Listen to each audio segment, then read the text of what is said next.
యాదగిరిగుట్ట పట్టణానికి గత 10 సంవత్సరాలుగా రాజస్థాన్ ఇతర ప్రాంతాల నుంచి ఇక్కడికి వచ్చినటువంటి మార్వాడీసు పాన్ బ్రోకర్ల పేరుతోటి, బంగారం షాప్ పేర్లతోటి, అదేవిధంగా కిరాణా షాపుల పేరుతోటి ఇక్కడ ఒక 15 మంది వరకు తిష్ట వేసి ఇక్కడ వ్యాపారాలు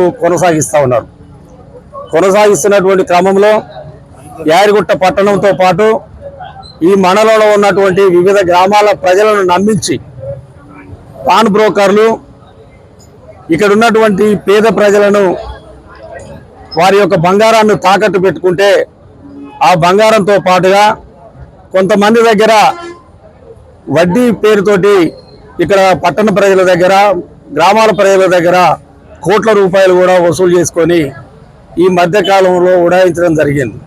వాళ్ళ నిజంగా కూడా ఒకసారి ఆలోచించినట్లయితే ఇక్కడ బంగారం తాకట్టు పెట్టినటువంటి వాళ్ళంతా కూడా నిత్యం కూలీలు చేసుకునేటువంటి పేదలు. ఈ పేదలతో పాటుగా ఇతర చిన్న చిన్న వ్యాపారాలు చేసుకునేటువంటి వ్యాపారస్తులు కూడా ఇక్కడ తాకట్టు పెట్టారు.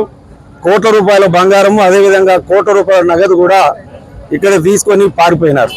ఇవాళ మా యొక్క డిమాండ్ ఏంటంటే వీరిని ప్రధానంగా ఇక్కడ తీసుకురావడానికి మొదటి వరుసలో ఉన్నటువంటి వ్యక్తి మార్వాడి ఎవరైతే ఉన్నారో ప్రేమ్, ఆ ప్రేమను ద్వారా వీళ్ళందరికీ కూడా డబ్బులు చెల్లించే విధంగా ఇక్కడ ఉన్నటువంటి ఎమ్మెల్యే గారు, ఎందుకంటే అధికార పార్టీకి సంబంధించినటువంటి ఎమ్మెల్యే గారు, ఇక్కడ ఉన్నటువంటి పోలీస్ అధికారులు సహకరించి ఆయనను పట్టుకొచ్చి వీళ్ళకు డబ్బులు బంగారం రిటర్న్ ఇప్పించడమా, లేకపోతే ఇక్కడికి తీసుకొచ్చి వ్యాపారం పెట్టించినటువంటి ఎవరైతే మార్వాడి ప్రేమ ఉన్నాడో ఆ ప్రేమ ద్వారా ఈ యొక్క ప్రజలకందరికీ కూడా న్యాయం చేసేటువంటి విధంగా పోలీస్ అధికారులు, ఈ యొక్క రాష్ట్ర ప్రభుత్వం పూర్తిగా సహకరించి యాదగిరిగుట్ట పట్టణ ప్రజలకు సహాయం చేయాలని చెప్పేసి భారత కమ్యూనిస్ట్ పార్టీగా మేము కోరుతా ఉన్నాం. మొదటి రోజే మేము ఈ యొక్క మార్వాడి పరారైన రోజే మేము స్పందించి గౌరవనీయులైనటువంటి జిల్లా కలెక్టర్ గారికి మేము రాతపూర్వకంగా కూడా వినతిపత్రం సమర్పించి ఈ యొక్క ప్రజలకు న్యాయం చేయాలని చెప్పేసి కోరడం జరిగింది. రెండో అంశం ఏంటంటే వాళ్ళు ఇచ్చినటువంటి రిసిప్ట్లను ఒకసారి పరిశీలించినట్లయితే ఈ యొక్క లైసెన్స్ నెంబర్ కానీ, జిఎస్టీ నెంబర్ కానీ ఎటువంటి లేకుండా ఇక్కడ వ్యాపారం చేస్తున్నటువంటి క్రమంలో ఇక్కడ మున్సిపల్ వారు కానీ, పోలీసు వారు కానీ మరి ఎందుకు స్పందించలేదనేటువంటి విషయం ఇవాళ ప్రశ్నార్థకంగా మిగులుతా ఉన్నది.